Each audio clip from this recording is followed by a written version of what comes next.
Welcome to Real Herbalism Radio, show 291, recorded at Big Dog Studios in Eugene, Oregon. Today's show is made possible by Ace High Graphics. We print custom t-shirts, hats, hoodies, bags, and more using a low-impact, heat-infused printing process you can trust. Get a quote today at acehighgraphics.com. Mud Pod Design House. Do you have a website? Are you happy with its traffic? The answer is no. Get a free website SEO audit from Mud Pod Design at mudpoddesign.com/free-SEO-audit. Now here are your hosts. I'm Candace Hunter. I'm Patrick Hunter. And welcome to Real Herbalism Radio. Oh, I love talking with Rhea. Before the show we were talking about, it's really obvious of our age differences. Well, for you. Well, yeah. Well, okay. You're an old man. Right. I am. But, just the way that the energy, what she talks about, some of the, the keyword phrases or the phrases that she uses are very much, it would pin that as the millennial phrasing, millennial things, just as if like when we were younger and we were the Gen X, we had checked out and we were like, yeah, whatever. We were very sarcastic and very, nonplussed by things because, we were latchkey kids and, we grew up in Reagan's America and all this stuff. And we were like, yeah, whatever. And the millennials have a really different experience. Totally different experience. And, that's the interesting part. And the funny thing is like, they always say you blame the generation ahead of you. I think we all blame the boomers. I think we are united with all the millennials and the iGen. We're like, it's the boomers. Yeah, I don't hear any Gen Xers saying, okay, or any millennials going, okay, Gen Xer. I think they all say, okay, boomer.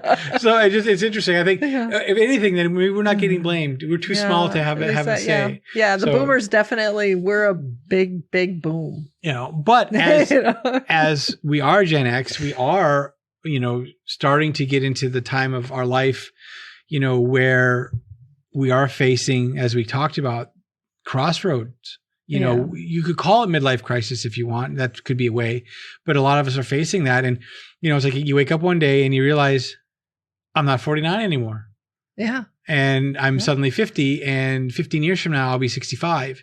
And that's like always been drilled into my head is like, that's retirement age. Yeah. Our generation, at least, my experience of growing up was that we were very much programmed to go finish high school, then go to secondary education, and then go get your, family, 2.5 kids and all of that, and then go get your house, and that you were supposed to do all of this in this order. And if you didn't do it in the right order and you didn't do it well, then somehow you were a failure. And the realities of it was that our generation tried to do all of those things, but we were trying to do it on a foundation that was crumbling because the boomers had made a lot of changes to the foundations that they were given. Yeah, they were given a huge leg up. Yeah, and then they made a lot of changes like, defunding higher education during the 80s. Yep. And then that meant that those people who went into higher education to get education in the 90s didn't get as much and had to pay so much more. I mean, we had school loans. We were lucky. We had school loans for about 10 years. And when we were able to clean them up, but when we sold a house, I mean, that's how we did it. But there's so many people that languish for school loans forever. Yes, and our school loans were considerably smaller for a variety of reasons than most of our peers. I mean, when I find out that Oregon State costs almost $80,000 for a 4-year degree, right? Yeah. So I guess what we get back to is that being at the age that I am, thinking about the things I only have this period of time left over. I know I'm going to live longer than 65. Okay, I got that. But I will say that as you get older, things change dramatically. Not only are we getting older, but most of us Gen Xers, we have parents that are in that age group now, and they're living longer than they're typically their parents. And we're facing, and I know, Candace, you're facing this too, is like we may have to drop everything and take care of some parents. Yeah. And that is really hard when you have a career and you have things that you're doing, or if you have a career that's not going the way you want it to. I think the biggest challenge that our generation and millennial generation will be facing in that respect is the fact that we are all required to have 2 incomes just to get by, whereas the generations that were older than us, when they came to this point in life where their parents were aging and they needed to help, there wasn't a drop half your family's income so that you can go help. It was now the family's going to have to figure out how to pick up the slack at home because mom's going to go help the aging family, aging parents, or, that you would add that in. It was because only one income was needed for like middle-class America, and we're not in that same financial place. Our economy's been crumbling for the last 40 years. To put it kindly. Right. So we've had bouts that were good, but overall it's kind of been crumbling, and the value of the dollar in very, very practical terms has definitely fallen. Oh, yeah, that's a true statement, which, brings us to this idea of feeling that pressure. Yeah. To make a decision, because we can't languish in it. We can't really try to dig deep and figure it out, because there's no patience for it. There's no time for it, because the longer you take to figure it out, maybe you're not making the money that you have to make. You're not doing the things that you need to do to keep moving forward. So you sometimes stick into what, I would say is the timid choice, right? The choice that I've been doing this, I'm going to do this. It's easy enough to do. I can ride this out for 15 more years. Or assuming the company doesn't fire me or lay me off or whatever it is. Yeah. Or if you're in a business like me, you can decide, well, do I want to keep on, doing a job that I've created for myself? Or do I actually just want to go all in and buy another business to scale and figure that out and how that's going to work and be bold about it and take the risk? Right. Yeah. I mean, you're talking about very personal crossroads that you're at right now. Well, yeah, but I think I'm not the only one that's facing these kinds of crossroads. And I can only think about it that way. Well, and part of it is your age. So you were always going to be at this point right around this time in your life. Yeah, but a lot of guys my age just go get a sports car. Yeah, that is true. But the pandemic has really changed a lot. Yeah, that is also true. The thing of it is that you're not alone. I mean, a lot of people of our age group, we're going to be at this point anyway, because we're all about 50, right? But as it turns out, the people who are in their early 40s and in their 30s and in their 60s are also forced into this point.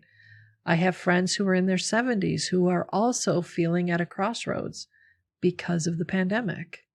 It's really caused many of us to suddenly be at this point of not knowing how to go forward, feeling confused about what the future may or may not hold, not even being sure if the path that once looked good and golden and easy and just right is actually the right path anymore, because somehow it's more tarnished than it used to be.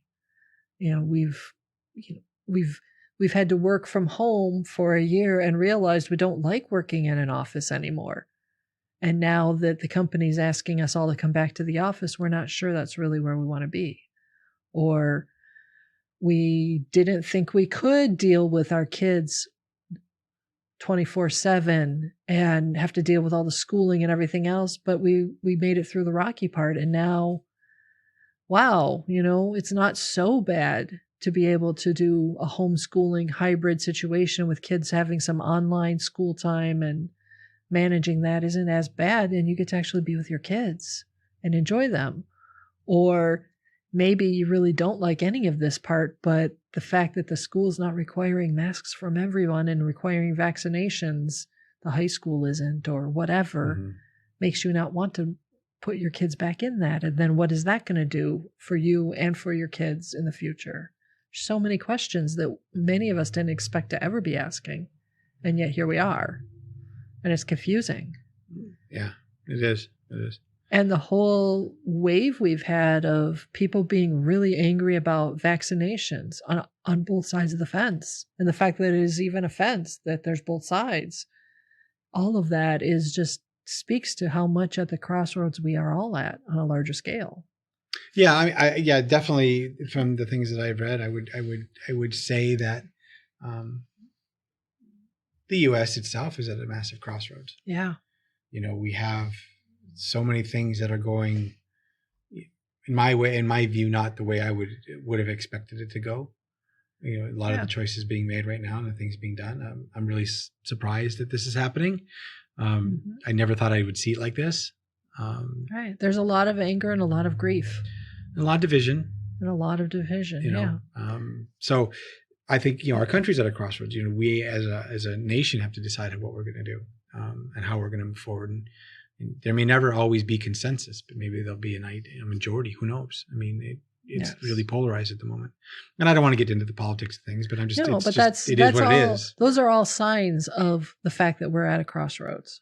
And it isn't something that's only on a national scale. It filters down individuals, you, me, we as a family, as a unit, as a part of a city, at all the different layers. There's many, many points at which we can say, wow, look, signs of crossroads. Oh, look, more signs of crossroads. Oh, look.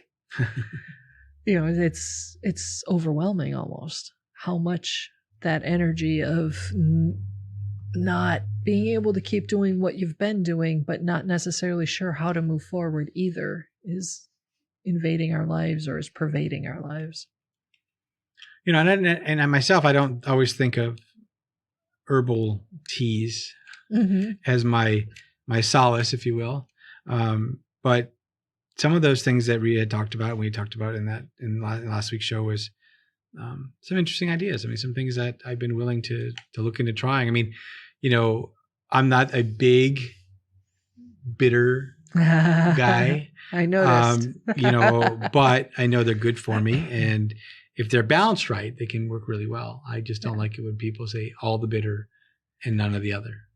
I don't need it to be sweet. I don't need it to be, all sugary. It is actually really is important to balance the bitter with the sweetness. Yeah. I mean, bitter is good for you. There's no question. But I loved that she brought up cinnamon, because cinnamon does a really terrific job of creating that balance. It's the flavor technically does have some bitter to it. Cinnamon performs as a bitter, not a very strong one. I mean, it's not a motherwort level bitter, but it does have a bitterness to it. But it's also got so much sweet and so much fire to it that it really covers up that bitter.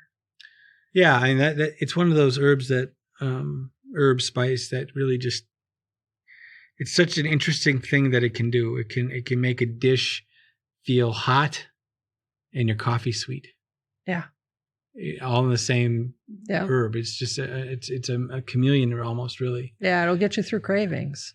For all kinds of stuff. When I do a weekly fast now, and I depend on Good Earth tea, especially the first original day, blend, the original blend with all that cinnamon. Right, in the first day that night, when I'm really feeling hungry and I want to eat something, I'll make a tea, and that will subside and over. And once I get over that hump, it's easy to make it to the next day. And then that morning, I'm not hungry because I'm usually not hungry in the morning. Yeah. So I can easily make it till noon next day. So that's and I usually only have to do about 40 hours. Yeah. Not 40, I'm sorry, 20 hours Yeah, it's 40 hours, isn't it? It's a day and a half. Yeah. Yeah. Yeah, day and a half. 24 and 12 is 36. So about 36 hours. Maybe 40. Push it far enough. Yes. I calculated this last night because I was hungry, and I'm like, so now it's a day. And if I go to tomorrow at 8 a.m, that's 36. And if I go to noon, that's 40. So, I like that part of it. Are you looking for a store that specializes in herbal products for health, beauty, your home, and even magic? TheRealHerbMarket.com is that store. You can choose from multiple sellers to select the best herbal products from real herbalists that care about you and your needs, all under one roof with one checkout. No need to hunt and peck for herbal products on the other marketplaces. You'll find only herbs, herbals, and herb-inspired products at The Real Herb Market. One of the things I love about Rhea is that energy, that she has this joyful, playful, bubbly attitude about everything. Yeah, and I don't know if it's because she found her happy place, or she's just in a position in her life where it's all new and exciting, and she hasn't been trodden down yet.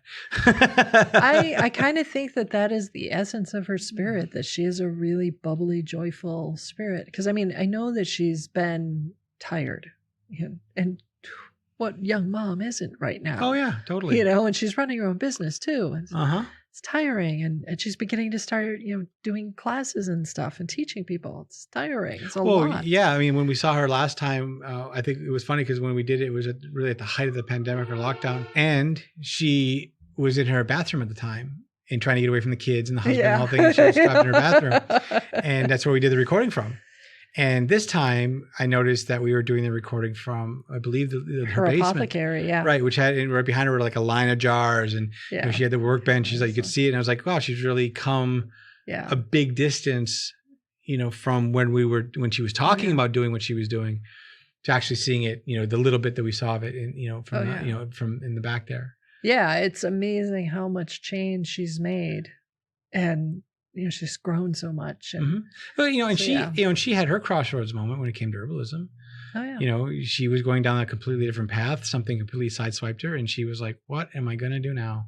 Yeah. And then just something happened. The herbs happened. Yeah, and then the herbs happened. I mean, and so for her, that's how she got out of it. That's where her crossroads ended. And I thought her reminding me of the scarecrow was brilliant, because I was like, yes, you could go this way, you could go that way, you could go diagonals or sideways. You could go both ways. You can go both ways. Yep. And that was perfect, because that that's how I feel right now. Yeah. And that's one of the things about when you're there at the crossroads. I mean, you go through a lot of emotions and a lot of thoughts and a lot of stuff. And then there's a moment where at some point in your life, when you hit this moment at any given time that you're at the crossroads, you realize, it doesn't really matter. I just need to pick a direction and go. At this point, I've weighed all the options. I've made my best guesses. I just have to let go and, just let it go. I mean, that's where, like, she talked about cedar. And cedar is one of the sacred herbs that have been used by a lot of Native peoples as a way to send the prayers heavenward. It's a communication, but it's also, from my perspective, it's also a letting go herb. I let it go out of my hands. I'm going to burn the cedar. I am going to say, this is the direction I'm going. And if for any reason this is not the right direction, please, Great Spirit, make sure I go in the right direction, because you see from a much greater distance, a much better vantage point than I. Mm-hmm. But I can't stay here milling about wondering where to go next. I've just got to take a step. And cedar is very much about that, about just move. Just move. Let the universe figure it out for you, and readjust your path if needed. But you just go. I mean, you do hit a point where you just have to say, okay. Yeah. That's the catalyst moment, I would say. That's the point where something triggers, something, a phone call, an ad, a message from a friend, whatever it is, something outside of what you're dealing with pops you into a reality or a place and goes, that's the thing that, okay, there it is. Yeah. Yeah. And obviously being able to recognize that is important. Yeah. Because not everybody can see that. But yeah, once you make the decision, I mean, the other thing too, I will say this, is once you make the decision that you're going to do something, the thing that you're leaving, suddenly the things about it, and I think we've all experienced this, the things about it start to bother you more. Yeah, that's short timer syndrome. Yeah, you're like, I don't want to be here anymore. I don't like this. There's a reason why I don't like this. When I was in it, I didn't see it, but now I'm kind of want to leave it, and you kind of get that bit of separation, and you're like, yeah. You can't ignore the stuff that made you want to leave. I really want to not do this anymore. Yeah. And once you hit that, then it's so much easier to say goodbye, to cut the strings, to move forward, to jump off the cliff and do it. Yeah. And I'm of the mind now, from the crossroad moments I've had in my life, to say, let's do it bold. I'm not gonna just walk down the cliff edge. You mean I get to pull out the chili peppers? No. They're bold. They're big. Oh God, they're so bold. You and your chili peppers and everything, man. They are good though. Yeah, and no, I like chili peppers. Don't get me wrong. I like spicy food. I like chili peppers. It's great. Put them in your oatmeal. But you have a tendency to, if it only needs a 5, you put it in an 8. Hey, I went light on that fig jam. I have evidence, and I have witnesses, and I have testimonials. But you said bold. Yes, bold does not necessarily mean spicy. Bold could be a lot of bitter. Bitter, bold. Bold, bitter. Could be. Maybe. No, bitter is not bold. Bitter is just bitter. Bitter is just bitter. But yeah, I think, you make the decision, you jump off, you do what you're going to do, and you'll find that being out of the crossroads is better. The other thing too is if you're going to do it, commit. And don't always, and this is my problem, and Candace will testify to this, is I'll make a decision, but I got my foot in the door. Yeah. There's a crack over there. I can just get back in there if I want to. Yeah. That's the part that a lot of people struggle with. Sure. Because they want to keep a door open. Yeah, because they are not confident enough in their decision that they may, they're like afraid. My father is quintessential with this. He'll make the decision to do it. I'm going to do it. Yeah, I'm going to do it. But he'll always have a backdoor entry to that, to the previous phase, so he can get back into it. Yeah. So he goes forward with the ability to jump right back if he has to. Right. Yeah. And now my mom, on the other hand, just goes forward. She's like, boom, I'm out. We're not going back. Burn those bridges. I'm done. Yeah. Yeah. See those ships back to the old world? Yeah. They're on fire. Yeah. Yeah. So I have both sides of that in me, and, it is hard. And I know that frustrates you a lot, because even when we traveled, one of the big crossroads we had as a couple was after, we had two right in a row, I think. One, we were like, have a kid, not have a kid. Yeah. And then we did that. And then we decided move or not move. Yeah. And that was huge. Yeah. And we finally decided to do it. And then we did it. But I wanted that back. I had an entry point. I knew that if we weren't successful in our move here going, I had to way back in. Yeah. And that frustrated you because there was almost a time where I took it. Yeah. And that when you try to keep that door open, you also end up keeping yourself anchored to the old, and you don't necessarily have enough energy to propel yourself successfully into the new. Right. If you get into the new and you eventually let go of the old, you've barely got a toehold on the new, and then you must struggle.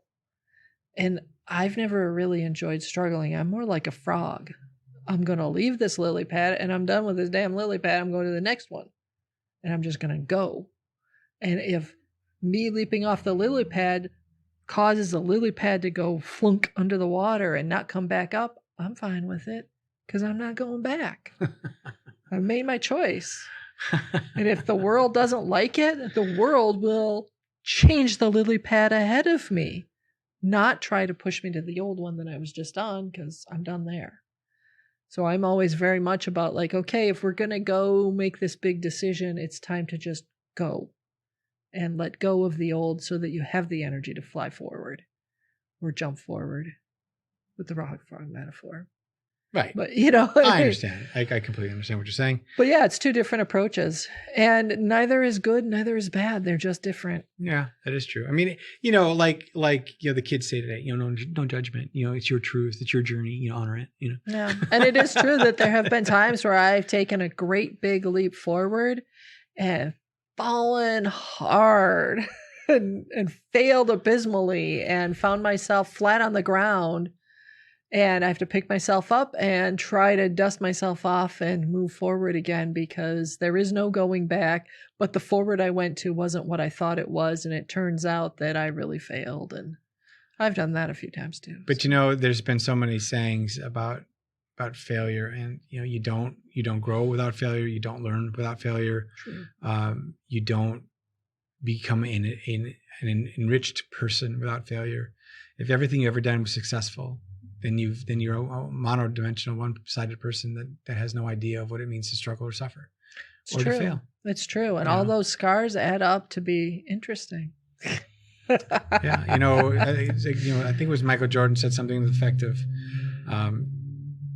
for every shot that he made, there was 100 he missed. Yes. Something that I can't remember. There's a line. I've totally ruined it, I'm sure. But it was that idea that, here's a man that even to this day has been, touted as one of the most successful sports figures of our generation. And yet he failed all the time. Yep. All the time he failed. But you got to keep moving forward in that. So if you're in your crossroads, the only way you're going to get out is to move. And hey, you may fail. Yeah, you might. You might. But you can't go back. You can't go so back. That road that was crossways, it's probably not the right one. Maybe I got to go to the sideways one. Yeah. Yeah. Or the backways one. Not the backways one. The other sideways one. Go to the left, go to the right, go straight ahead. Just go. Just go. Just go. All right. So with that, I guess, as always, put an herb on it. The statements made about herbs and products on this podcast have not been evaluated by the United States Food and Drug Administration, FDA, and are not intended to diagnose, treat, cure, or prevent disease. All information provided on this podcast or any affiliated websites is for informational purposes only and is not intended as a substitute for advice from your physician or other healthcare professional. You should not use the information on this podcast and its affiliated websites for a diagnosis or treatment of any health problem.